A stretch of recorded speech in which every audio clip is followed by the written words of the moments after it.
Olá, seja muito bem-vinda, seja muito bem-vindo à nova temporada do programa O que é Ser Brasileiro. E a gente está aqui de casa nova, nesse espaço incrível do Cubo Itaú, que é uma comunidade internacional que impulsiona startups das mais diversas áreas, conectando a grandes investidores e corporações. E é de conexão que a gente fala o tempo todo aqui.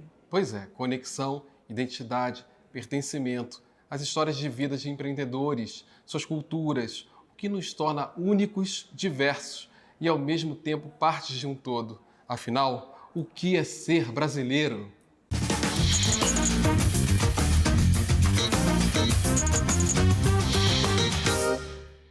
Estamos recebendo Rachel Maia, CEO da RM Company. Muito obrigado pela sua presença, Rachel. Obrigada, muito bom você estar aqui com a gente. Prazer é todo meu estar aqui com vocês nesse momento. Satisfação. Obrigada. Obrigado. Você pode nos dizer quem é você? Com certeza. Prazer, primeiro, mais uma vez, estar aqui com você. Hoje estou como conselheira de grandes empresas, Banco do Brasil, da Vale, da CVC. Fui presidente de grandes marcas globais, por isso que me chamam de Rachel Maia, porque meu pai me registrou como Rachel Maia, e vai falar para um estrangeiro chamar Rachel de Rachel, não tem como.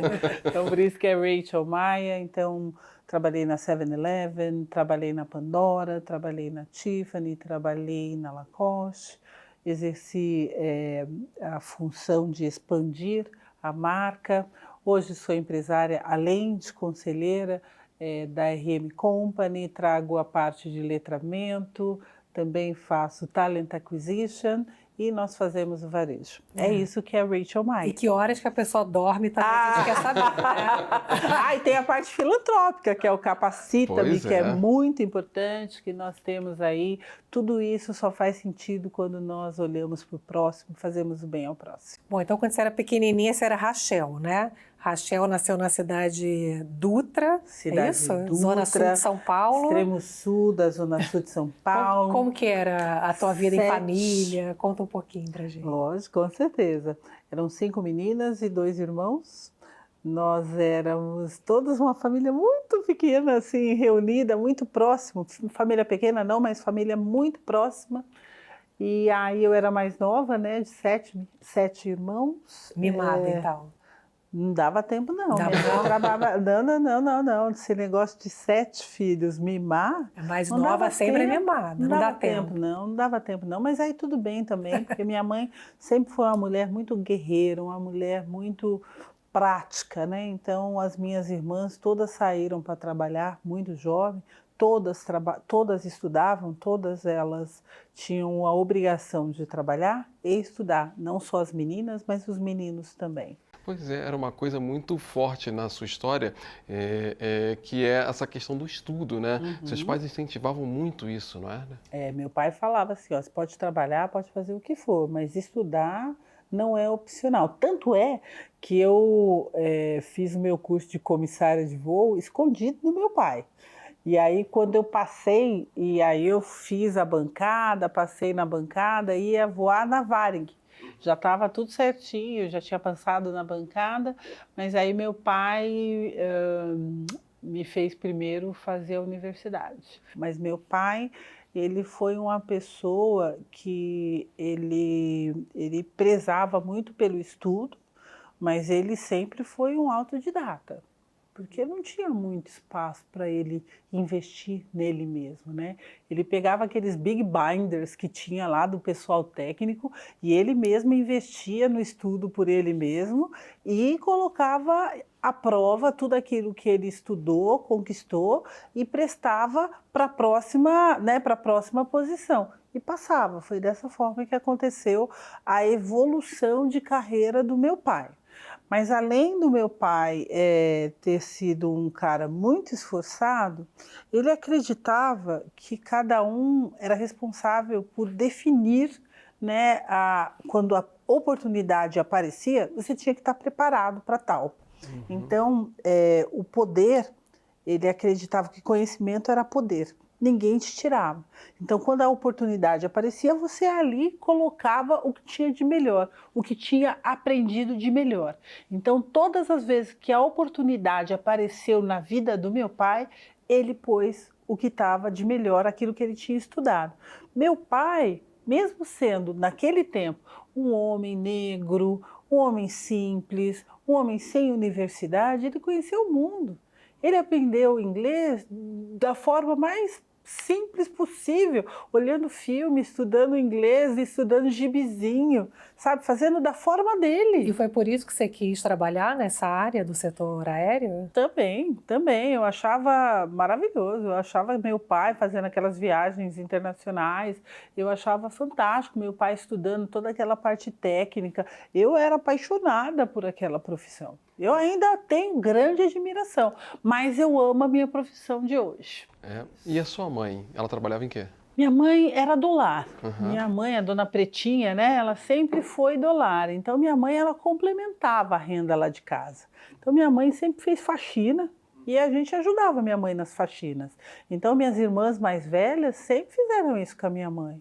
Tanto é que, para nós, nunca foi motivo de definir seu lugar de fala ou falar que está com vergonha porque você está fazendo faxina. Pelo contrário, quando eu fui estudar em Miami, quando eu fiz um dos meus aperfeiçoamentos em Harvard, ou quando eu estudei em Canadá, eu fazia house cleaning para complementar a minha renda e fazer com que eu tinha dinheiro para pagar estudos e os meus livros, essas coisas todas. O que definia era a minha vontade de crescer. Minha mãe sempre deixava isso muito, sabe, com muita objetividade para nós. É que você fez contabilidade, não foi isso? Eu fui formada em ciências contábeis pela FMU. E depois você acabou indo estudar fora, fazer uma especialização? Eu fiz algumas especializações. Como é que foi essa tua experiência fora? Como é que você foi parar fora do Brasil? Então nós 7 estudamos, nós 7 fizemos faculdade, né? Tem 2 contadores, tem enfermeira, tem psicóloga, pedagoga, bióloga, engenheiro. Para todos os gostos. Tem de tudo, para tudo tem lá em casa, tem um pouquinho de cada. E aí eu sair para estudar inglês, porque realmente inglês eu sabia que era algo importante, porque a minha primeira profissão como contador, eu estudei numa empresa americana, que era a 7-Eleven. E eu ia até a porta. Eu fazia todo o balanço, eu fazia todas as demonstrações de resultados, mas outra pessoa demonstrava para mim. E aquilo me deixava meio que, sabe, falando assim, poxa vida, tá errado esse negócio. Aí eu pedi a conta, peguei meu dinheiro de rescisão e apliquei em mim mesma. E foi para onde? Fui para o Canadá, fui para Victoria, estudei University of Victoria. Aí quando eu voltei para o Brasil, eu falei, poxa vida, eu acho que aqui eu vou ficar só aplicando em empresa global. E você foi lá só estudar inglês nesse momento? Fui só para estudar inglês. Eu fui só para estudar inglês, mas aí eu comecei a entender que tinha outros cursos paralelos em finanças. E aí eu aproveitei o timing que eu estava lá, mas só que eu não tinha dinheiro para fazer esses outros cursos paralelos. Fazer tudo ao mesmo tempo. Né? Exatamente. Aí eu fazia house cleaning, limpeza, né, de casas, e pagava cursos de finanças curtos, de 3 meses, 6 meses. Eu fiquei quase 2 anos morando lá. Que legal. A minha licença era licença de estudo. Entendi. Então, foi isso que aconteceu na minha vida. Então, eu fiz aperfeiçoamento, gostei, eu peguei e falei, opa, comecei a ver a coisa legal por aqui. Aí eu vim, estudei, trabalhei na Novartis, fiquei 5 anos na Novartis. Na Novartis fiz um MBA, na GV, na FGV. Aí da GV fui para os Estados Unidos, fiz meu segundo aperfeiçoamento em Harvard. Aí voltei para o Brasil. Na Tiffany fiz meu terceiro aperfeiçoamento na USP. Aí fiz na USP, fiz um outro aperfeiçoamento em Colômbia. Sempre estudando muito, Sempre estudando, porque foi exemplo do meu pai. Meu pai falava assim, olha, mesmo o jornal de ontem, você não deixa de saber o que está acontecendo no mundo. É verdade. Meu pai fazia para nós meio que, o que está acontecendo? O que você sabe? Ele fazia para nós perguntas do que estava acontecendo no mundo. Pois é, você está falando muito dos seus pais, você tem 2 filhos, né? Tenho a Sara Maria, de 11 anos, e o Pedro Antônio, de 3 anos de idade. Nossa, legal. Queria saber o seguinte, o que você traz da sua família lá, dos seus pais, de valores que você ensina e passa para os seus filhos? Ah, sem sombra de dúvida, estudo. Respeito aos mais velhos, que para mim eu acho que é fundamental. Olhar o próximo sempre com olhar de apoio.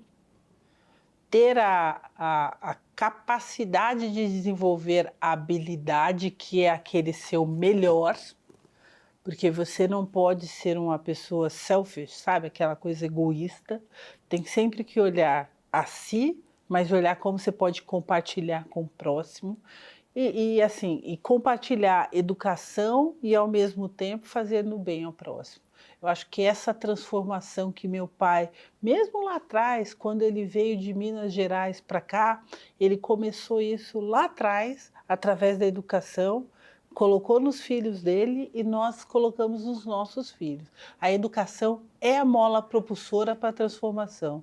Então, essa é a pegada lá de casa. E o que mudou na Rachel quando se tornou mãe? Ah, sem sombra de dúvida, olhar nos olhos. Hoje, com 2 filhos, deixa eu te contar um negócio. Uma pessoa que cria 2 filhos é diferente de uma pessoa que criou 7 filhos. Então, hoje, eu consigo sentar e dedicar mais tempo para minha filha com 2 filhos, que eu tenho 2, do que meu pai e minha mãe, que tinha 7 filhos. Então, a realidade dessa comunicação é outra. Mas a base do respeito deve ser a mesma. Eu tenho dificuldade em olhar para filho que dá tapa na cara de pai e mãe. Eu não aceito um negócio desse. E meu pai e minha mãe ensinou que pai e mãe a gente deve respeitar, e responsável. Então eu acho que é mais ou menos por aí. Então hoje a gente vai muito mais no diálogo. Antes, o que vocês conversam? O fato de você ser mulher, da tua história? Eu empodero minha filha o tempo todo. Eu dou presente para minha filha em mês das mulheres. Mesmo meu filho com 3 anos, eu explico para ele o porquê é importante, por que a irmãzinha dele está recebendo florzinha. Ele é um menino que é tão esperto, meu Deus do céu. Eu fico com medo da esperteza daquele menino. É uma coisa, e é dessa forma. Então, educação, respeito, a habilidade de você entender a transformação, eu acho que é um processo que nós vivemos. E esse processo que nós vivemos, base está no respeito. Sim. Você participou, né, como você falou, de grandes empresas, né? Esteve à frente de grandes empresas e você é uma pioneira, uma mulher negra, né, em grandes empresas. Isso é muito forte, muito potente num país, né, que ainda tem uma dívida muito grande, né, a ser paga com a sua população negra. O que você acha importante dizer sobre essa sua experiência? Com todo respeito à sua pergunta, eu sou uma profissional. O que me levou a ocupar as posições que eu ocupei é porque eu sou uma mulher capaz de levar resultados comparados a qualquer outro profissional. Se eu fiz as empresas que eu passei ser sucesso, isso independe do gênero. Mas se nós olharmos uma questão de dívida com a sociedade, é óbvio que existe uma dívida com a sociedade aqui. Se eu olho que a negritude não está sentada na cadeira de liderança, alguma coisa está sendo feita de forma não equânime. Então, é óbvio que eu tenho que olhar e falar assim, olha, nós temos que criar metas que sejam favoráveis a um povo que não é nem beneficiado, que não foi enxergado, que não se enxergou. Então isso é um fato. Eu não estou pedindo favor, eu só estou pedindo que se dê oportunidade a um povo que não se deu oportunidade por anos. Eu não quero favor, só gere oportunidade. Por isso que nós precisamos de ações equânimes para se gerar uma sociedade justa. Então, eu Rachel. só vou repetir, eu peço até desculpa, Ju, eu só vou repetir. Então, as posições que eu ocupei pelas minhas habilidades, pelos meus skills. Então, eu não quero ser um outlier no processo, eu não quero ser uma exceção à regra. Eu quero mais negros ocupando lugar de posição, de respeito, de liderança, de exceção. Eu quero mais negros ocupando o papel de presidência. E que isso não seja visto como exceção. O fato de ser exceção, né? Qual é o sentimento que você tem estando nessa posição? Que eu tenho a responsabilidade de trazer mais dos meus. E já sofreu por isso, por ser exceção? É só olhar no nosso ecossistema, no nosso entorno. Quando você vai em reuniões de alta liderança, quantos negros você vê? Então, essa pergunta você pode facilmente responder quando você olha, faz um teste do pescoço. Então, eu provoco a todos vocês que estão nos assistindo, faça um teste do pescoço quando você vai para esses lugares de alta liderança, quanta diversidade você está vendo, quanta pluralidade você está vendo, como que está refletido a realidade daquele ecossistema que você vive versus a negritude. Não tem. Então, para de falar que é mimimi. Para de falar que, ai meu Deus, hoje tudo é racismo. Começa a agir para incluir. Esse é o pertencimento que a gente tem que fazer a coisa acontecer. Essa inclusão que o seu Antônio e a dona Fretinha, da forma deles, minha mãe é analfabeta, semi-analfabeta, desculpa, ela fez Mobral depois dos 47 anos. Fez o primeiro, segundo, terceiro ano, mas depois não dava tempo, porque ela precisava continuar complementando a renda lá de casa, continuou só na faxina dela. Mas semi-analfabeta, mas transformando o mundo. Ela que me criou, ela que me fez. A Rachel, você acha que lá atrás tinha mentoria? Sabe quem me mentorava? Era a dona Pretinha. Vocês discutiam alguma coisa sobre racismo, preconceito na sua casa ou ainda não tinha essa discussão? Não tinha essa discussão porque tão era aberta. muito... Não tinha essa discussão tão aberta. Mas tinha aquela discussão, pô mãe, hoje não me deixaram entrar pela porta da frente. Ó filha, levanta, sacode a poeira e vai continuar conquistando o seu espaço de fala. Pô, mãe, hoje eu tô dolorida, cara. Hoje eu não tô tão forte para aguentar esse tipo de racismo. Mas você vai ter que ficar forte, porque você vai ter que lutar pelos seus. Quantas vezes eu ouvi isso? Quantas vezes eu tive que chorar com a minha mãe e com meu pai? Porque eu não podia chorar para todo mundo. Eu não podia chorar na mesa de reunião. Na mesa de reunião eu tinha que decidir. Você sabe o que significa isso? É uma dor que muitas vezes a gente tem que levar só para nós. É isso que significa. Mas eu sou orgulhosa, porque eu tenho que sentir orgulho, porque eu sinto que pelo exemplo eu tenho arrastado muitos a querer sentar em cadeira de liderança. Isso é o que importa, essa transformação. A representatividade é poder? Sem sombra de dúvida. Você precisa ver os seus. Você precisa. E a gente vai fazer um intervalo rapidinho. No segundo bloco, você vai saber mais dessa história que é transformadora da Rachel Maia. Até já.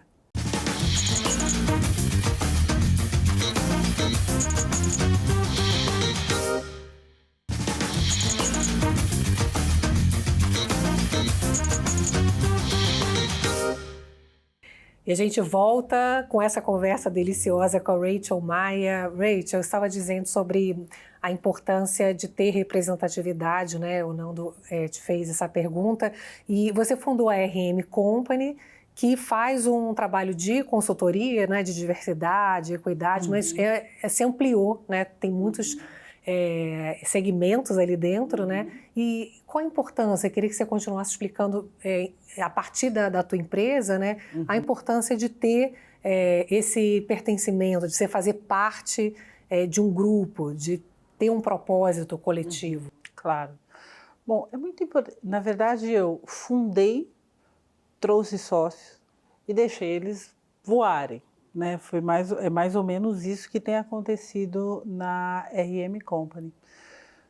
Nós temos a parte de letramento, porque nós só conseguimos transformar a partir de um momento onde nós desconstruímos para construir novamente dentro desse processo de incluir o que ontem não estava na agenda estratégica. Hoje, quando eu digo que eu preciso trazer a pluralidade para a liderança, os líderes atuais perguntam por quê. Nós temos que letrar e explicar do porquê. Hoje, na parte de Talent Acquisition, de recrutamento e seleção, focado na diversidade, porque eu não estou concorrendo com as outras Talent Acquisition, eu estou dizendo que eu estou fazendo um trabalho focado em recrutamento da diversidade, para mulheres, para pessoas com deficiência, para negros, para gerações, é focado. Por que eu preciso trazer mais liderança para este público? Porque o KPI está dizendo que eles não estão lá, sentados na liderança. E por que eu estou dizendo que a governança é muito importante? Porque eu estou dizendo que as empresas hoje sofrem de uma desorganização, sofrem por falta de compliance, de políticas dentro deste processo. É o que a RM Company leva. O que eu quero, além de todo esse trabalho de serviço? A parte do varejo, que é onde eu amo, né, que eu tenho toda a experiência aí de luxo, no varejo de luxo, nós apostamos no mercadinho, que é onde traz a diversidade, a inclusão e a multiplicidade para os empreendedores da sustentabilidade, da diversidade, que não conseguem expor seus produtos com qualidade. Aqueles produtos que trazem qualidade, que trazem sustentabilidade, que trazem a diversidade, mas não têm a oportunidade de exposição. Então, essa parte do varejo. Então, é algo que você pode criar oportunidades de uma forma mais equânime. É isso que é essa companhia. Por que é importante você trazer essas oportunidades e criar, né, esses nichos, fazer com que isto aconteça e de uma forma dinâmica? Eu acabei de voltar de Campina Grande. Eu estou trazendo empreendedores quilombolas que fazem redes de algodão 100% orgânico. São mais de 20 aldeias quilombolas. Eu quero mais apoiar aquelas 20 aldeias quilombolas que eles não têm hoje, como oportunizar aqueles produtos que eles estão produzindo. Eu vou te ajudar. Eu ainda não sei como, mas eu vou ajudar. Rachel, você tem um livro, né, que conta Meu Caminho até a Cadeira número 1, sobre a sua história. Sim. Qual foi sua mensagem através desse livro? Eu fiquei aproximadamente uns 2 anos para primeiro ter coragem de escrever essa história e depois eu queria passar a mensagem de forma muito com toda a realidade, com muita transparência, para dizer que não foi um caminho tão simples, que não foi um caminho tão glamuroso, mas que foi um caminho possível. Então eu sou uma pessoa muito simples, eu sou uma pessoa muito básica, eu sou uma pessoa que venho lá do Jordanópolis, da Zona Sul, perto de Parelheiros, perto do Grajaú. Essa é a história que eu queria compartilhar. Então, o meu caminho número 1 é ser uma presidência de excelência. Mas o teu caminho número 1 pode ser uma coordenadora de excelência. O teu caminho número 1 pode ser a melhor assistente, mas de excelência. O teu caminho número 1 é aquilo que você definiu ser, mas com excelência. Porque o mediano, cara, o mercado está cheio. E aí você vai ter dificuldade. É isso. Você não vai transformar. Liderança é? Transformar por exemplo. Eu transformo por exemplo. Seja um bom exemplo. Rachel, o que é ser brasileira? É ter a habilidade de trabalhar com muita resiliência, ter ação em alguns momentos que a gente perde a força e estar comprometido com a transformação. Se não for você que colaborará com esta transformação que eu, você acredita, quem será? E se não for agora que nós devemos começar com essa transformação, quando será? Está comigo? Está com você. Ufa, obrigada, Rachel Maia. Muito obrigado. Muito bom te receber aqui. Muito obrigada. Obrigada a você por estar sempre aqui com a gente. Até o próximo. Tchau.